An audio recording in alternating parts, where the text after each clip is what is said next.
반갑습니다. 인생교육 졸업자 비비런덕입니다. 롯데홈쇼핑 4번 문항에 대한 해설 준비했습니다. 제 영상 처음이시면 구독, 좋아요, 알림 설정 해주시고요. 영상 하단 더보기란 클릭해보시면 자소서 비법 노트 신청해 주실 수 있는 URL 주소가 있습니다. 기타 제가 말씀드리는 내용과 링크 주소는 합격약국 웹사이트 네이버에 합격약국 검색해보시면 가실 수 있고요. 취입보 꿀팁 게시판에 다운로드 받으실 수 있도록 준비해 두겠습니다.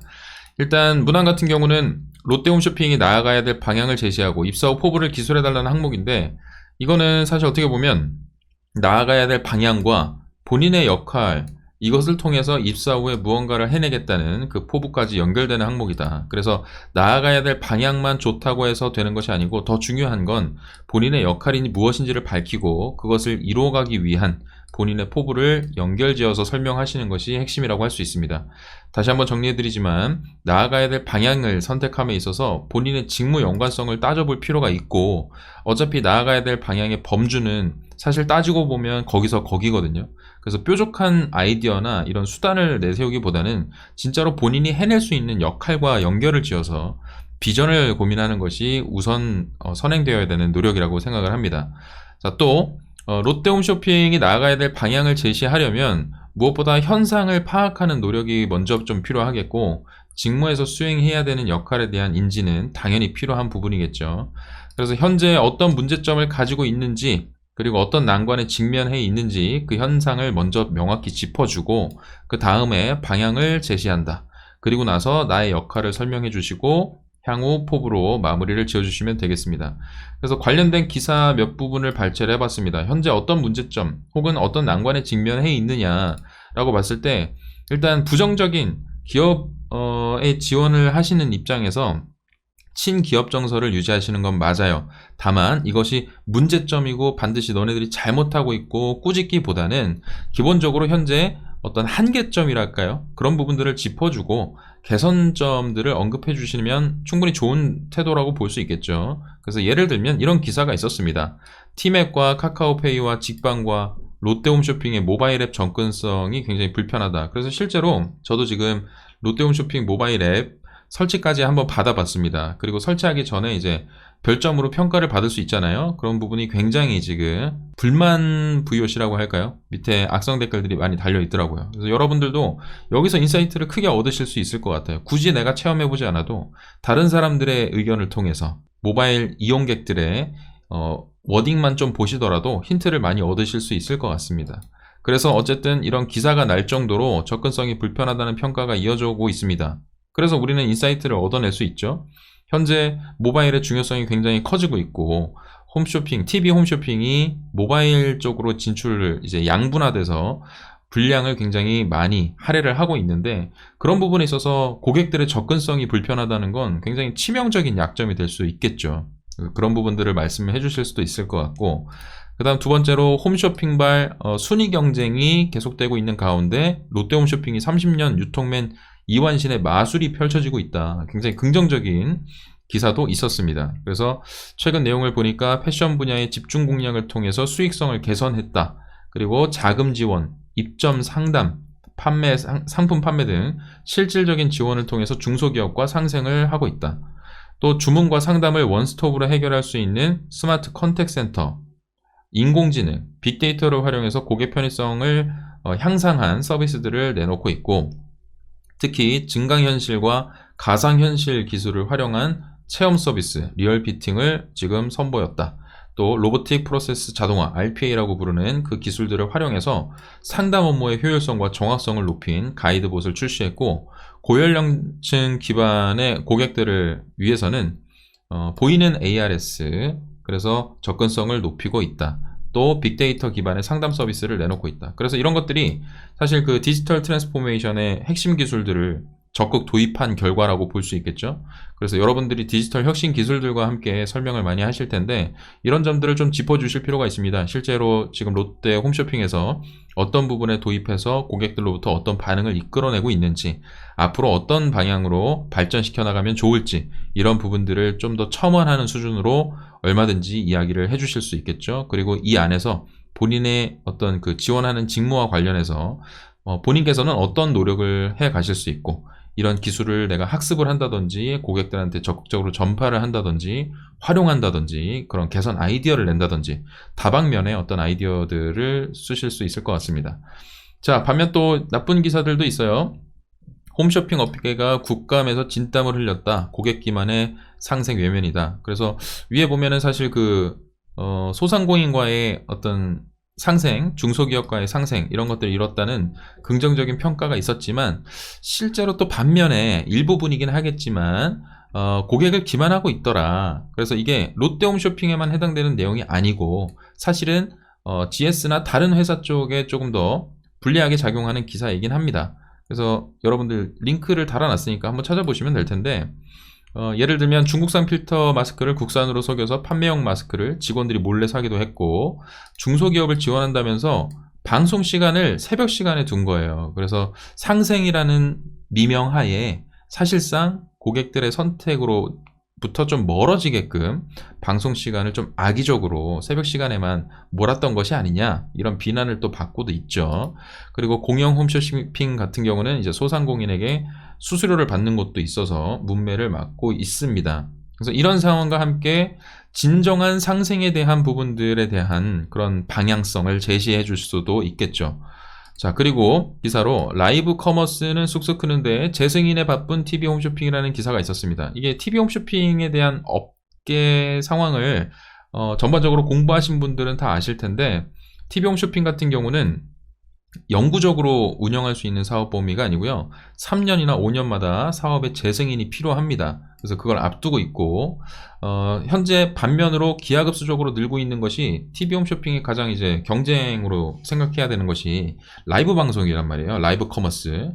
자, 그런데 TV 홈쇼핑은 지금 국가의 승인을 얻어서 엄격한 규제 하에 운영이 되고 있는데 사실 라이브 방송 같은 경우는 뭐 네이버나 카카오에서 운영을 하고 있는데 별도의 어떤 법적 규제가 없는 상황과 마찬가지다. 그래서 경쟁력이 굉장히 떨어질 수도 있다. 이런 부분들이 우려 섞인 목소리들이 나오고 있습니다. 당연히 TV 홈쇼핑 업체에서는 볼멘 소리가 나올 수밖에 없는 상황이고요. 그래서 자세한 내용을 좀 더 살펴보면 TV 홈쇼핑이 강력한 규제 환경 속에서 상생 등에 힘을 쏟고 있지만 라이브 커머스는 올해 3조 원대까지 시장이 급성장 중인데도 규제의 사각지대에 놓여 있다.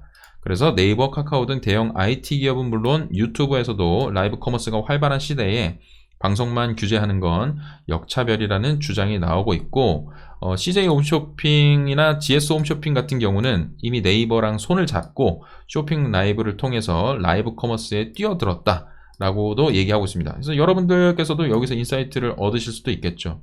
지금 강력한 경쟁 구도를 펼쳐나가고 있는데 맞서 싸울 것이냐 손을 잡을 것이냐 어느 쪽에서 인사이트를 얻는 것이 좋겠느냐 이런 방향성에 대해서도 말씀을 해주실 수 있겠습니다. 자, 한편 디지털 기술을 도입하고 협업을 통해서 성장 가능성을 좀 얘기하는 것이 아마도 많은 분들께서 생각하시는 부분이라고 생각을 하는데 그렇게 쓰시려면 다른 분하고 좀 변별력을 가지려면 정확히 내용을 다 이해하고 쓰시는 것이 중요하겠죠. 구체적으로 그래서 롯데홈쇼핑 같은 경우는 한국 IBM이 인공지능 AI 기술을 기반으로 해서 정교하게 분석한 기상 예측 정보를 전달받고 있답니다. 그래서 MOU를 맺었어요. 그래서 상품 기획, 편성, 마케팅 등의 이 기상 정보를 활용하고 있답니다. 이런 것들이 왜 중요하냐? 이 스마트 AI 편성 시스템이 왜 중요하냐? 이런 것을 가지고 기상 상황에 따라서 상품 수요를 예측할 수도 있고 이런 변동성에 대해서도 예측이 가능하기 때문에 적시적으로 대응할 수 있다는 거예요. 그래서 또 다른 한편으로 Create the New라고 하는 슬로건을 발표했는데 이런 미디어 커머스 쪽으로 이제 새롭게 도약하려는 노력도 하고 있답니다. 그래서 위에서는 인공지능을 활용한 이런 부분에 수요 예측과 관련된 서비스를 출시했다면 이 Create the New라는 슬로건 아래에서는 어떤 노력들이 이루어지고 있느냐. 자, TV 홈쇼핑을 넘어서 모바일을 기반으로 한 미디어 컨텐츠를 제공한다. 그래서 새로운 가치를 창출하겠다. 라는 명목으로 이 미디어 커머스에 뛰어든 것인데 알아서 먼저 제안하는 큐레이션 서비스. 이것도 물론 빅데이터나 AI 서비스가 기반에 깔린 것이겠죠. 그리고 재미와 편안함이 있는 라이프스타일 플랫폼. 그래서 콘텐츠로 승부를 보는 것이 TV 홈쇼핑의 주요한 지금 화두이기도 합니다. 그래서 그런 쪽으로 쓰시는 분들도 계실 거예요. 또 패션이나 뷰티, 이렇게 수익성이 높거나 관심이 좀 넓은 분야, 그리고 글로벌로 진출하더라도 굉장히 경쟁력이 있는 부분에 조금 더 힘을 실어서 독자적인 단독 서비스를 제공하는 그런 노력도 기울이고 있다. 그리고 이런 그 미디어 커머스로 도약을 했을 때 좋은 점은 TV 홈쇼핑 같은 경우는 사실 지금 뭐 T커머스라고 해서 실제로 이제 IPTV를 보면서 주문을 할 수는 있지만 소비자와 그때그때 소통을 하는 데는 좀 제한이 있단 말이죠. 그래서 이런 것들을 미디어 커머스 기술을 도입하게 된다면 고객과 실시간으로 적극적으로 또 소통을 할 수도 있기 때문에 이런 부분들의 경쟁력을 키우는 것이 굉장히 중요할 수 있다. 그래서 모바일 앱 같은 경우는 TV, T커머스, 모바일 생방송 등을 전면에 내세워서 영상 중심으로 개편하려는 움직임들을 많이 보이고 있습니다. 자, 그래서 그 밖에 제가 인사이트를 얻기 좋은 만한 그런 자료들을 몇 개를 준비를 했는데요. 첫 번째가 T커머스 사업 확대 및 연동 강화입니다. 이건 이미 하고 있는 분야긴 한데 이 부분에 있어서도 충분히 인사이트를 도출해낼 수 있겠다는 차원으로 준비를 한 겁니다. 앞으로 더 발전 가능성이 더 있고요. 그래서 T커머스라는 것은 텔레비전과 커머스를 합친 말인데 T커머스 같은 경우는 TV를 통해서 거래가 이루어지는 점에서 TV 홈쇼핑과 유사하지만 T커머스는 시청자가 리모컨이나 모바일 장치 등을 이용해서 원하는 상품을 구매하는 양방향 쇼핑이 가능하다는 특징을 가진다는 겁니다. 또 T커머스는 기존의 생방송 위주로 편성된 TV 홈쇼핑과는 달리 통상적으로 녹화 방송으로 진행되기 때문에 소비자로서는 시간 제약 없이 원하는 상품을 이미 녹화된 그 방송들을 보면서 쇼핑할 수 있다는 게 큰 장점이고 차이점이고요. T커머스 사업자 입장에서는 이 같은 특징으로 소비자 데이터를 바탕으로 시청자의 소비 패턴에 따라 콘텐츠를 다르게 송출하는 큐레이션 서비스가 가능하다. 넷플릭스 같은 VOD 서비스를 제공한다, OTT 서비스를 제공한다, 이렇게 볼 수 있는 거겠죠. 그래서 TV 홈쇼핑 사업자는 그동안 TV 홈쇼핑에서 다루지 않았던 신규 상품을 T커머스에 편성해서 제품 포트폴리오를 다각화하거나 신규 소비자층을 폭넓게 확보하기 위한 주요 수단으로서 T커머스를 앞으로도 적극 활용해 나갈 것으로 보인다. 그래서 이 자료는 2018년에 나온 자료지만 사실상 이게 크게 지금 달라진 부분은 아니기 때문에 여기에서 인사이트를 좀 더 얻어서 여러분들이 선진사들의 어떤 벤치마킹 포인트를 찾아서 접목을 시켜보는 방향으로 앞으로 나아가야 될 방향을 제시하는 건 역시 좋은 전략이라고 할 수 있습니다. 자, 그 다음으로 TV 홈쇼핑의 성장세 둔화와 이와 더불어 이제 온라인, 모바일, 오프라인 채널과의 확대 혹은 콜라보, 이런 부분들이 더 중요하다라고도 얘기를 할 수 있겠죠. 그래서 TV 시청률이 하락하고 있는 건 지금 현상도 뚜렷하게 보이고 있는, 그래서 TV 홈쇼핑의 성장세만 놓고 본다면 사실 코로나 때문에 뭐 홈쇼핑 업체가 반사 이익을 본 것도 있지만 장기적으로 보면 TV 시청자, TV에 대한 수요 자체가 낮아지고 있기 때문에 성장세는 둔화될 수밖에 없는 것이다 라는 전망을 하시면서 이런 부분이 앞으로 어떻게 변할 것이냐, 스마트폰이 익숙한 세대 같은 경우는 TV에서 상품을 보고 이제 구매 의사가 생긴 걸 스마트폰으로 구매하는 것이다. 그래서 보는 건 TV로 보지만 구매는 스마트폰으로 한다. 약간 그러면 이제 여기서 인사이트를 얻어서 이런 것들이 합쳐져야 되지 않겠느냐, 즉시 이루어질 수 있도록. 그래서 뭐 앱을 더 개편한다든지 그 사용성을 좀 더 늘린다든지 그런 편의성을 얘기를 할 수도 있겠죠. 그래서 제가 서두에도 말씀을 드렸지만 결국 TV에서 보고 스마트폰에서 구매를 하는데 이 롯데 홈쇼핑의 어플리케이션의 접근성이 떨어진다면 치명적인 약점이 맞다라고도 주장을 하실 수가 있겠죠. 자, 그 다음에 또 다른 이슈는 자체 브랜드, 단독 브랜드의 런칭을 통한 경쟁력 제고 방안입니다. TV 홈쇼핑은 단독 브랜드와 자체 브랜드 이 런칭 경쟁이 굉장히 가열하고 있죠. 이미도 지금 또 가열해 왔습니다. 자, 그런데 유통업종의 경계가 무너지는 빅블러 현상이 심화되면서 더더욱 TV 홈쇼핑의 업계 간의 경쟁이 아닌 유통사 전체의 경쟁으로 확산이 될 것이기 때문에 단순히 남이 만든 상품을 가지고 방송을 통해서 마진을 먹는 구조만으로는 이제 더 이상 경쟁이 안 된다는 거예요. 그래서 자체 브랜드, PB 상품이라고 부르죠. 그런 단독 브랜드나 자체 브랜드를 통해서 경쟁력을 제고하는 것이 굉장히 중요하다. 그리고 유리한 측면들도 있다. 그래서 자사 채널에서 판매하고 경쟁 업체 대비 차별화된 상품을 판매할 수도 있거니와 고객 충성도가 높은 특징이 있기 때문에 TV 홈쇼핑 업계에서는 새로운 성장 동력으로서 얼마든지 경쟁력이 있다고 제시를 할 수 있다. 그래서 이런 부분들을 강화해 나갈 필요성이 있다라고 주장을 얼마든지 하실 수가 있습니다. 자, 마지막으로 해외 시장으로의 접근을 한번 따져봐야 된다는 거예요. 롯데홈쇼핑 같은 경우는 제가 알아본 바에 의하면 대만 쪽에 모모쇼핑인가요? 그렇게 진출을 해 있는데, 사실 타사 같은 경우에 다 합쳐놓고 보면 한국 기업이 지금 진출한 국가는 12개국이라고 합니다. 그래서 중국, 태국, 인도네시아, 베트남, 대만, 터키, 말레이시아, 필리핀, 멕시코, 일본, 러시아. 그 중에서 제일 그 핫한 시장이 어디냐? 역시나 인구수가 많은 중국, 태국, 베트남 이런 국가들에 주요하게 전략적으로 접근을 해 있다는 거예요. 그런데 지금 롯데홈쇼핑의 현 상황을 한번 짚어주고 앞으로 더 해외 진출을 해야, 그리고 지금 기술력만 받쳐준다면 사실 해외에 모바일 편의성을 이용했을 때 새로운 기술들과 접목시켜서 진출할 수 있는 영역이 굉장히 넓다고 기대가 되기 때문에 해외 시장으로 공격적인 진출을 해야 되는 것이 아닌가라는 주장을 할 수도 있습니다. 다만 이런 주장은 누구나 할 수 있죠. 하지만 못 나가는 이유가 분명히 있습니다. 이런 기업들이 해외 홈쇼핑에 진출을 하려면 역시나 마찬가지 국내에서도 승인을 받아야 되잖아요.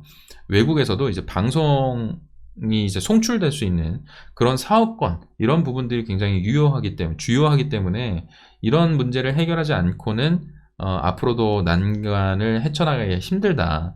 그래서 이런 부분에 있어서의 별도의 노력을 거쳐야만 공격적으로 해외로 나갈 수 있지 않겠느냐, 이런 전망을 여러분들께서 해주시는 것도 의미가 있을 거라고 저는 생각을 해서 한번 가져와 봤습니다. 지금까지 말씀드린 인사이트를 종합해서 여러분들이 어떤 주제를 다뤄보면 좋을까? 첫 번째로 채널 간 시너지의 극대화예요. 어쨌든 TV나 온라인, 모바일 채널 등과 콘텐츠를 합쳐내거나 콜라보를 이루어내거나, 혹은 이미 모바일 기술을 가지고 있는 IT 업계와 손을 잡거나, 혹은 자체적인 모바일 경쟁력, 온라인 경쟁력을 더 높은 수준으로 끌어올리거나 등등의 것들, 그리고 4차 산업혁명 시대에 핵심 기술이라고 불릴 수 있는 AI, 빅데이터 이런 것들을 통해서 현재 고객들의 수요, 개인 맞춤화되고 AR이나 VR로 간접적인 체험의 기회를 늘릴 수 있고, 이런 부분들에 대한 걸 얼마든지 여기서 풀어낼 수도 있겠죠. 또 다른 주제로는 경쟁력의 본질로 회귀하라. 그래서 안전성 있는 소싱을 확보하고 구매력 있는 시장에 진출하는, 그러니까 본연의 경쟁력을 더 키우는 것이 일단은 첫 번째다라는 주장을 하실 수 있다는 거예요. 세 번째는 시장의 상생 얘기 많이 나왔었죠. 중소기업과 어떻게 상생할 거냐. 특히나 지금 이런 코로나19 상황과 더해서 TV 홈쇼핑이 중소기업과 어떻게 콜라보를 이뤄나갈 것이냐, 그런 종합 플랫폼으로서 선도적인 역할을 하는 것이 굉장히 중요할 것이다. 장기적으로는 큰 시장을 바라봤을 때 지금 우수한 중소기업을 빠르게 캐치해내서 그들을 전략적으로 상품에 이용하는 것이 굉장히 중요하겠다. 이런 주장들 얼마든지 나올 수 있습니다. 자, 마지막으로 넥스트 스테이지 뉴 모멘텀입니다. 어떤 뜻이냐면 다양한 스타트업에 적극적으로 투자를 하고 인큐베이팅을 하면서 아이디어를 얻는 아이데이션 활동을 추진해 나간다 라고 주장을 할 수도 있고, 홈쇼핑 사업에만 머무를 것이 아니라 지금 뭐 라이브 커머스, 그 다음에 모바일 커머스, 뭐 디커머스 여러 가지들이 있겠지만 이것 말고도 또 다른 신사업을 발굴할 수가 있겠죠. 빅블러 현상이 더 이렇게 가속화될수록 하나의 사업만, 본연의 경쟁력만으로는 한계가 있기 때문에 신사업을 적극적으로 발굴할 필요가 있겠고, 또 다른 한편으로 아까 말씀드렸지만 PB 상품들, 그래서 단독 브랜드나 자체 브랜드 이런 것들을 빨리빨리 더 우수한 제품을 더 값싼 가격에 내놓는 것이 경쟁력을 확보하는데, MS 비율을 확보하는데 큰 도움이 될 것이다 라는 주장으로 전략을 제시해 줄 수도 있을 것 같습니다. 그래서 지금까지 제가 말씀드렸던 이 부분과 인사이트 부분 같은 경우는 2018년에 나왔던 홈쇼핑 업계의 동향 보고서가 있습니다. 그 부분까지 제가 첨부를 해서 학경약국 취뽀 꿀팁 게시판에 게시를 해둘 테니까요, 참고 부탁드리고, 혹시나 궁금하신 내용이 있으시다면 오픈 카톡방이나 댓글을 통해서 남겨주시면 성심성의껏 달아드리도록 하겠습니다. 자, 마지막으로 구독, 좋아요, 알림 설정 부탁드리면서 저는 이만 물러가겠습니다. 여러분, 할 수 있다.